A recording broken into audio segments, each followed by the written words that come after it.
This episode had one of the most anxiety-inducing fights I think I've ever seen. In this episode, we had Sanji versus Kurobe fighting underwater, and just the idea of them having this fight and Sanji most of the time, or never, being able to breathe and just essentially trying to escape with his life, just while this fish man is hunting him down and literally like comboing him. Kurobe was hitting him with some Mortal Kombat Street Fighter shit, I swear to God. And Sanji's power is obviously like halved or more than half because he's fighting underwater. I don't know what he was thinking diving into that water to try and fight this dude. Well, technically he was diving in there to try and save Luffy, and Kurobe dove in after him.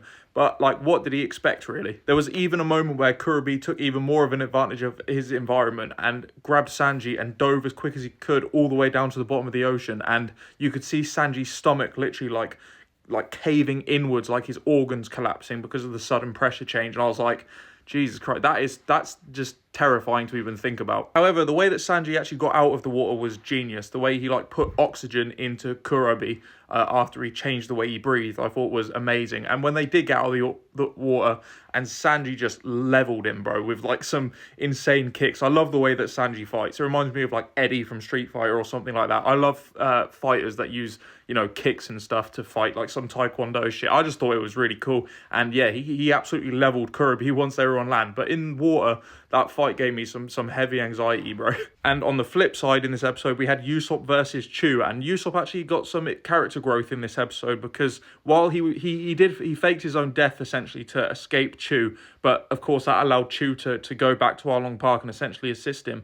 But Usopp started thinking about how Luffy, Zoro, Sanji, Nami, everyone on Kokiashi Island are fighting for their lives.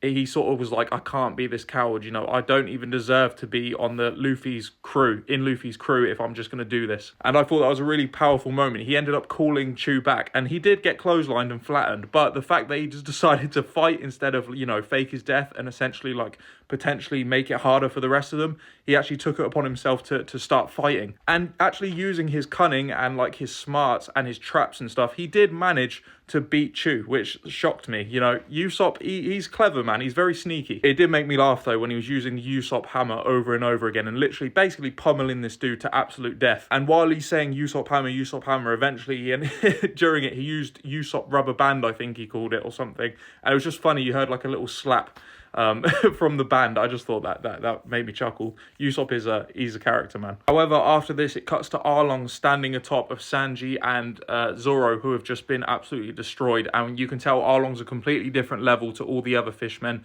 a completely different level to everyone they've fought before. I think Sanji quoted, Arlong basically flung some water at him and he said it felt like a shotgun. And you can tell this dude's power is absolutely next level. It's like no threat they've dealt with before. And like I said, it's even compared to his henchmen, this is a different level. So Luffy needs to wake up quick time because he's still unconscious. I think he's getting there with the help of Nojiko and Gen, which is also fucking anxiety inducing. But yeah, without Luffy, this Arlong dude he can't lose. He's not going to lose. And at the very end of the episode, Nami showed up and she was on her ultimate Gohan flex or something because Arlong was like, Nami, what are you doing here? And she said, I'm here to kill you. And it reminded me of when Ultimate Gohan came back and said that to Majin Buu. Slightly different, I know, but I don't know, I just got that sort of vibe from it. I don't think Nami's going to do that sort of damage to Arlong, or I'm almost certain of it, but you know, she's here, and the fact that she is fighting is admirable considering everything she's gone through. Maybe she's going to take some of that anger and grief out on Arlong. We'll have to see. Maybe she'll surprise me. But yeah, that was this episode. Some really great fights, very anxiety inducing, like I said, but really good nonetheless. I'm very much enjoying this whole arc, and I'm excited for when Luffy does eventually awaken and he faces off with Arlong, because I think it's going to be crazy, and seeing what Nami's actually going to do when she potentially gets her hands on Arlong if she manages to. But let's see what happens.